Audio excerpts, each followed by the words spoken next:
and Joker. Good evening, ladies and gentlemen. What you're about to see is a sort of suspense show. In other words, all the time the show is on the air, you'll be wondering what's on the other side. His rich canon of classic comedy routines entertained audiences for over 3 decades. He could put me in a fit of giggles at any point, anywhere, any programme, any room.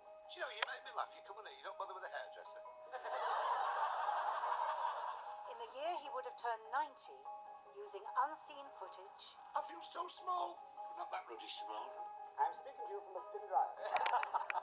the family's personal home videos reveal the many other sides to Les. And John is meeting up with Charlotte for a chance to play Les Dawson's personal piano. Wow. It's so funny when the note goes wrong.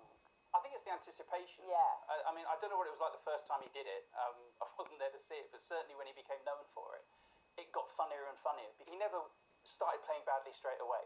He'd often demonstrate that he could play. He'd often begin with a flourish, like something real. So, he can play the right notes. And then he'd start the song for real. So everybody was saying, oh, we ain't got a barrel of money.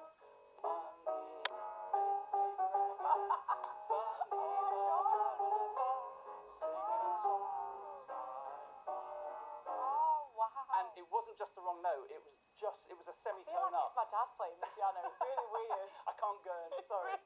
I'll do the gurney. Okay, perfect. But yeah, it's hard to do that. Instead of this one, he'd play that one.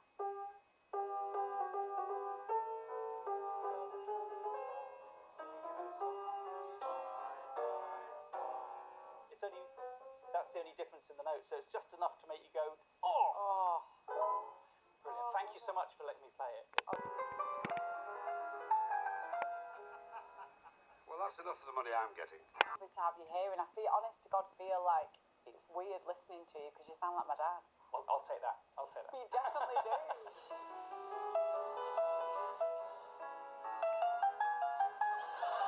But behind the entertaining routines, Les had another talent that didn't receive as much attention. What's wrong with that? People always think of the funny side and, you know, the duff piano playing, but he was the serious writer. A tough childhood that would be a regular source of inspiration. Dad didn't like me. He used to play some rotten tricks on me, like telling me for years the gas meter was a piggy bank.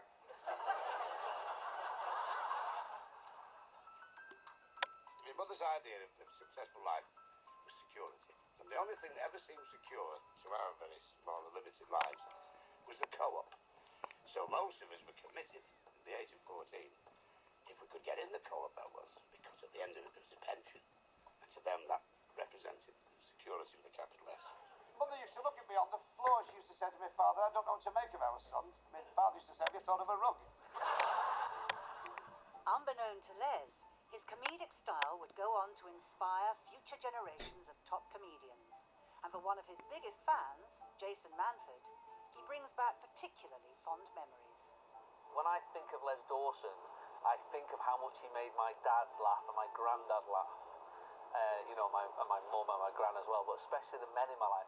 I would like to take this opportunity of firstly thanking the BBC for letting me work for them, and secondly to thank a rather ugly taxi band for making it necessary.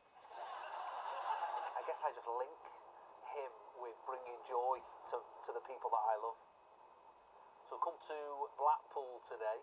Very excited actually. I mean, I love Blackpool at the best of times, but today actually going to have a look through some of Les's wife's, Tracy's, archives.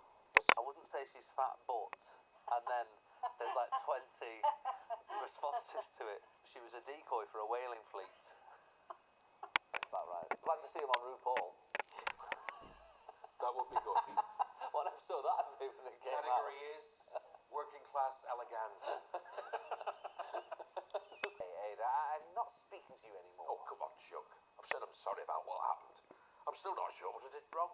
Not sure. When you started giggling during the dying swan, I could have swooned with embarrassment. Well, it looked more like a conger eel. Honestly, Ed. What started as a sketch with Roy Barraclough back in 1974 brought Sissy and Ada together on TV for over 10 years.